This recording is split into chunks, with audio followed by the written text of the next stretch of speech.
Now we're going to do another experiment on relative motion to show how to compare the velocity of an object in one frame of reference to its velocity in another frame of reference. If I give this dry ice puck a certain start, it moves straight across the table with a speed which is essentially constant because the forces of friction have been made very small. This is just the law of inertia. An object moves with a constant velocity unless an unbalanced force acts on it. Now, will you give it the same start backwards? I'll try. If Dr. Hume gives it the same start, it moves back in this direction with the same velocity.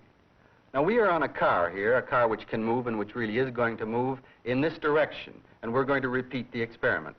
All right, let's go.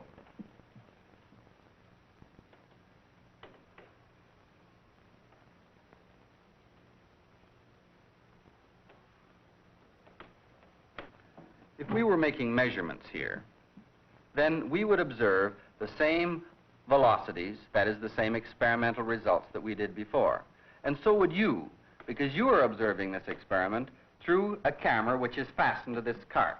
That is, you are in the moving frame of reference with us.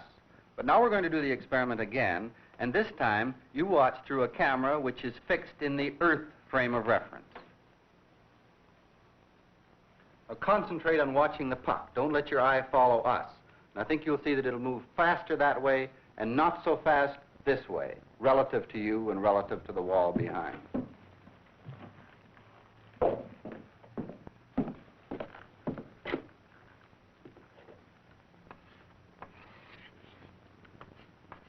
Here's the cart, which was moving along in this direction with a velocity u. We were sitting on the cart at a table. Here I am over on this side, and Dr. Hume was on this side,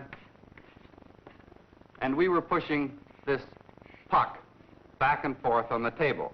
When I pushed it, it went in this direction with a velocity v, and when Dr. Hume pushed it, it went in this direction with the same velocity v, but this is the velocity relative to the cart. What about the velocity relative to an observer on the ground in the fixed frame? Well, if it was pushed in this direction, its velocity is u plus v.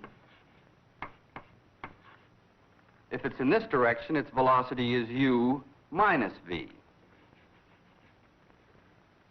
This is all very reasonable. There's nothing very hard to understand here. The surprising thing about this expression is that it is not accurate in all circumstances. At very high speeds, and by high speeds I mean speeds close to the velocity of light, this expression breaks down.